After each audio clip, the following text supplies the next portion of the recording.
Yeah, I'm Captain Ryan Anderson. I'm an aircraft commander on a KC-10, and this is KC-10's last air show. They rolled off the production line starting in about '79. I think this tail is an '86, so it was towards the end.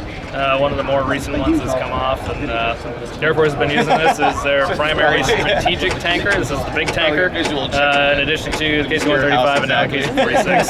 However, it's going out of service at the end of September. It's going to kind of be the end of an era, and 79th Air Fueling Squadron and the 70th Air Fueling Squadron are the ones who brought this over here, and we're transitioning to the KC-46, so we're all going to training for that in just a couple weeks here, when this airplane will no longer be available to us. So we're all a little sad to see it go, but it was good while I was here. So.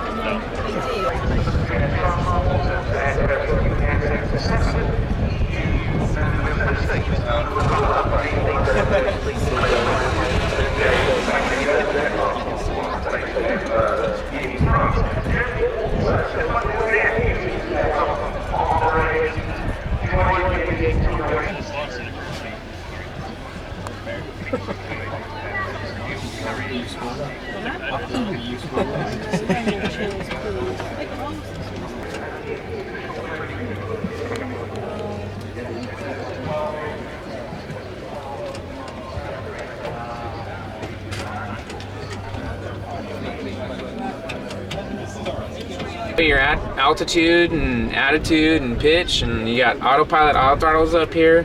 You got course direction if you're actually flying an instrument approach, and man, there's a whole lot. There's radios. It's all over the place. Yes. Yeah. Okay. There's circuit breakers. There's air conditioning. It's yeah. There's an awful lot. It's there's all sorts of buttons and bits and bobs, isn't there? Yeah.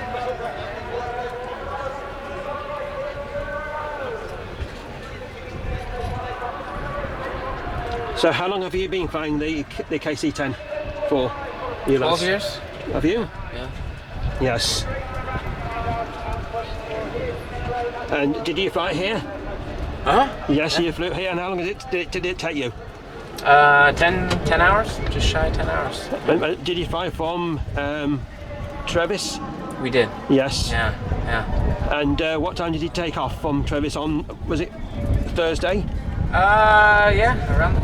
Came back, yeah. Yes. And what time you landed? So it took you 10 hours from Trevis to here? About that, yeah. Yes, yeah. Just overnight. Did you do any refueling or anything like that on the way home? We came here just straight from Travis. Yes, yeah. And shall you be flying it from Trevis to AMARC, or? Eventually, yeah. It's gonna be going back there to finally retire and settle. So. Oh, what a shame. Yeah.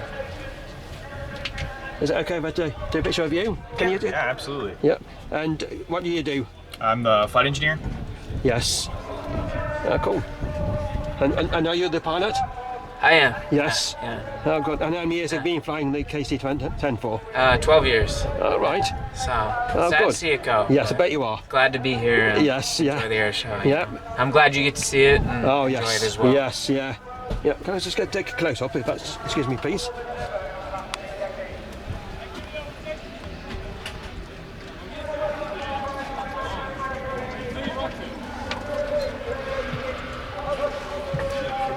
Cool.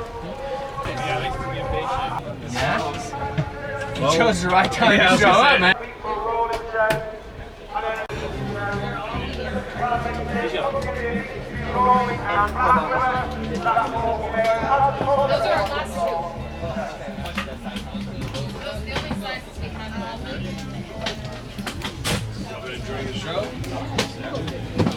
Yeah, it's been nice. A little bit of a breeze up here too, which is amazing.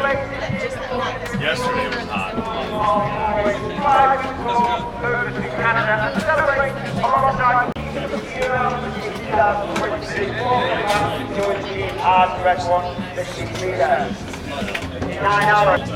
We finally decided. Yep, One of each. yeah. I was thinking, can I get one of these?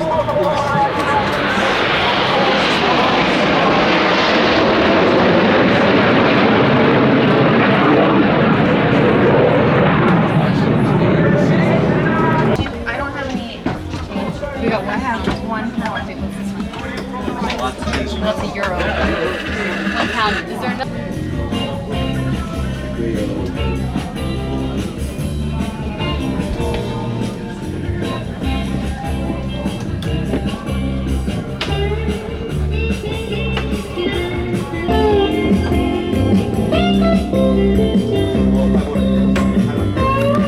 So this is the air refueling operator station, or boom operator's station, sometimes also colloquially referred to as the boom pod.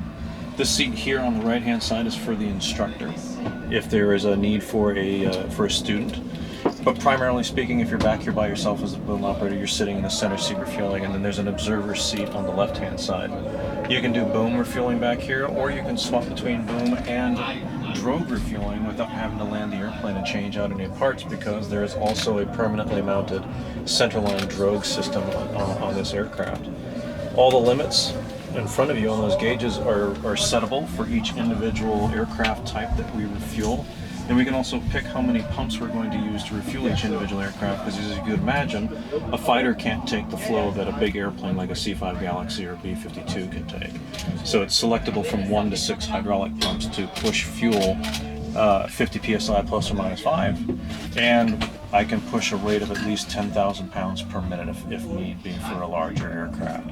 So if I were to try to refuel your vehicle, I could refuel your fuel tank in a split second, and then I could also pop it with the 50 psi. I was just telling these last gentlemen that were down here, they said it's kind of a difficult view, but the dome actually hangs down 30 degrees below the waterline, so you're actually looking down on top of the fighter or whatever aircraft that you're flying right out this window here. They get so close that I can see what rank they are. I can see the pilot wings that they have, but I can't quite make out the small print on their name tag, and I can't tell what color their eyes are. But beyond that, you can see quite a bit, which is really nice having this big window. This is actually the largest pressurized window in an aircraft in the world. It's 26 inches by 54. We've never ever had one break. They actually said that tempered glass is so thick that if we had to use the crash axe to try to get out of the airplane, we'd have a better chance chopping out through the aluminum on the side than getting through that window. If it was an emergency egress situation. So. Yeah. So these up here. That's all the lighting. So there's a bunch of lights for night refueling that are on the bottom of the aircraft, because you're kind of looking into a black hole, and to try and help them get a little bit of depth perception and perception of movement within the refueling envelope, we have a bunch of lights that actually illuminate the bottom of the aircraft. There's also 2 sets of black rows of lights. When you go outside, you'll see these 2 black strips on the forward end of the airplane. And those are what they call the PDI lights, pilot director indicator lights, and it gives them forward and aft, and it gives them up and down. And there's a yellow stripe, yes. Large yellow stripe on the bottom of the airplane, and that's what gives them the lateral. Yes. And what's your name, please? Seth. Okay, thank you, Seth. You're welcome. Yeah.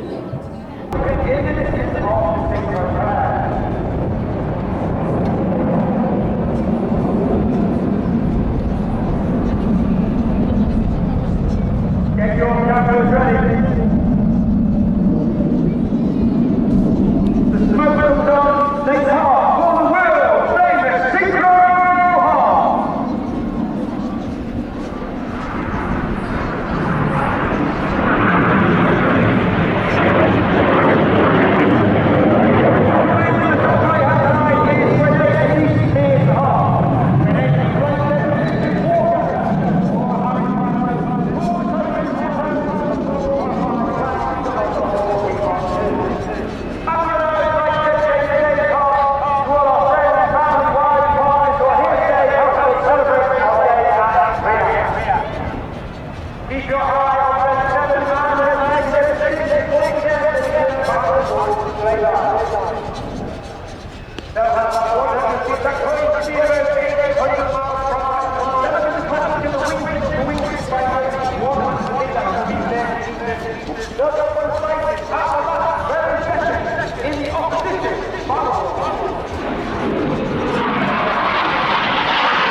may well see Voyagers and A400s, C-17s, roughly in your 2 o'clock position as you look at the runway.